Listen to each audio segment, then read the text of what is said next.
If you've been paying attention to BMW over the last few years, you're probably well aware that they're coming up with a new class of vehicles to show off their future that focuses on sustainability, digitalization, and electrification. And they're going to call this new class, well, just that, but in German, Neue Klasse. My name is Mike, you're watching the BMW YouTube channel, and join me as over the next course of videos we're going to deep dive into a range of BMW classics to figure out what is it in their DNA that makes them what they are today and what we can expect from the Neue Klasse of tomorrow.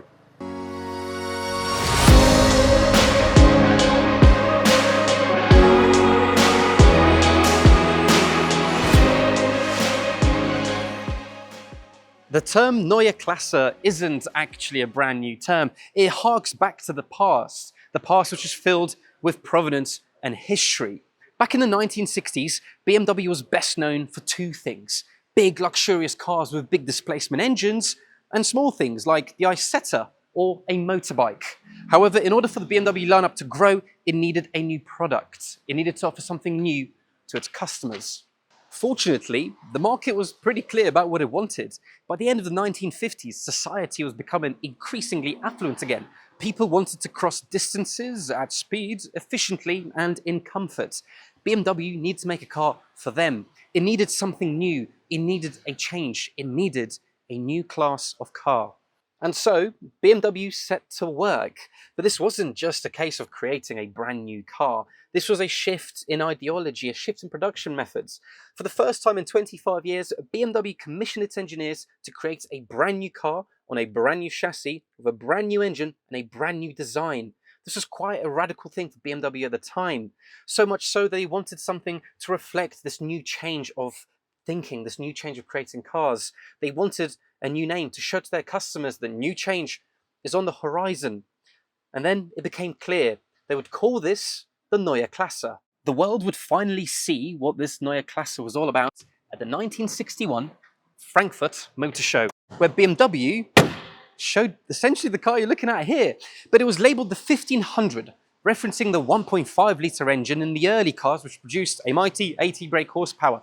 It wasn't until a year later when this thing came out, the 1800s, and you guessed it, that references the 1.8 litre engine, now making 90 brake horsepower. But the thing is, that engine and these design looks helped to propel the car to a very mighty 100 miles an hour.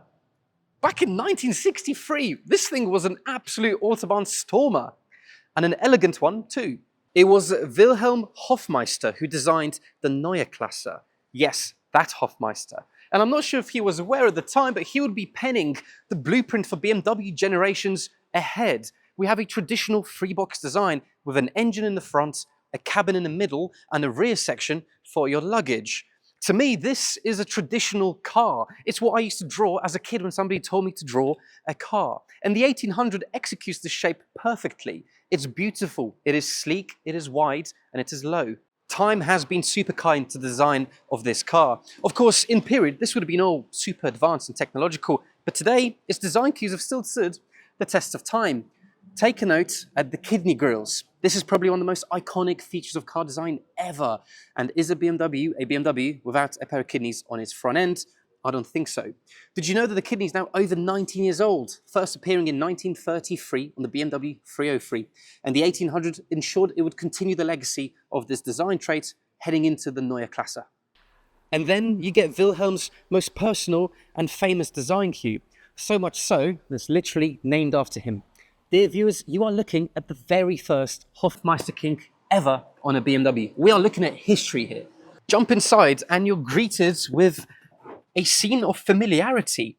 Cars have progressed a lot in the 60 years since the 1800 was a brand new car, but the way we drive them isn't all that different. You still have 3 pedals on the floor, a gear stick to your right, and a big steering wheel to point you wherever you want to go. And that's the thing the BMW 1800 was really good at. It drove really nicely. The chassis was sporty, so much so that BMW intended to use it in motorsport purposes. What the Neue Klasse was really good at, though, was driving feel. This thing was incredibly fun to drive, which gave birth to one of the greatest marketing slogans I've ever come across. Freude am Fahren. Or, to us English speakers, sheer driving pleasure. It was a promise from BMW to its customers, started here with the Neue Klasse that continued for generations to come. My question to you now is, what's your favourite example of sheer driving pleasure? Is it this 1800 or perhaps another car, maybe one you own yourself? Let us know in the comments below. Thank you so much for watching, take care, and I'll see you in the next episode. If you've enjoyed my BMW Classic deep dive, perhaps you'll enjoy the other videos I've made here during my time at the BMW Classic facility. You can find those on this hand side of your screen. And as always, don't forget to like, comment, and subscribe.